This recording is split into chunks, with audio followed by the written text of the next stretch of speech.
Nous sommes le 19 mars aujourd'hui.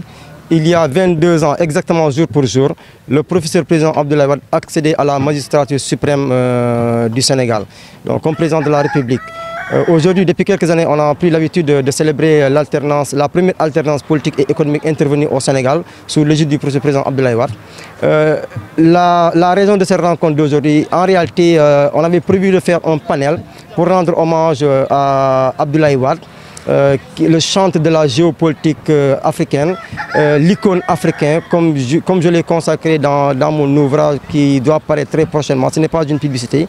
Mais malheureusement, compte tenu des questions de protocole et d'organisation, cette journée a été reportée dans un futur proche. Et pour marquer symboliquement la journée d'aujourd'hui, on a préféré tenir cette conférence de presse ou cette déclaration pour un tout petit peu restaurer l'homme Abdoulaye Wade, dont l'image a été un peu écornée au Sénégal, mais tirer un peu les bilans des élections locales passées et ouvrir les perspectives en direction des législatives du 31 juillet prochain 2022 et éventuellement de la présidentielle de 2024 avec le retour tant espéré du candidat, du président Karim Wade, Inch'Allah. En réalité, tout le monde le sait. Selon les idées reçues, beaucoup pensent qu'aujourd'hui le PDS est un parti mort.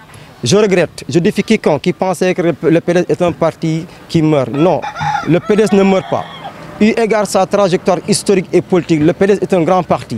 Déjà en 1974, Abdoulaye Wade a institué le Parti démocratique sénégalais. C'était dans des contextes très compliqués. Le premier parti d'opposition légalement installé en Afrique, je ne dis pas au Sénégal. Donc aujourd'hui, le parti est, depuis la débâcle de 2012, il faut le reconnaître, donc nous sommes traversés par des difficultés terribles.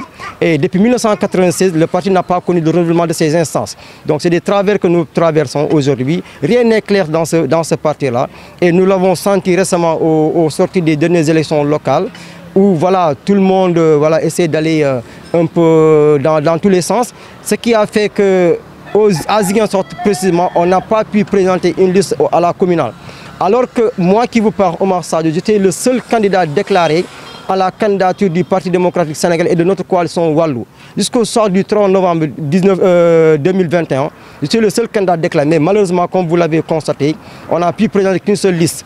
Compte tenu des difficultés qui existent au sein du parti, des guerres fratricides que nous traversons, malheureusement qui ne sert pas le parti.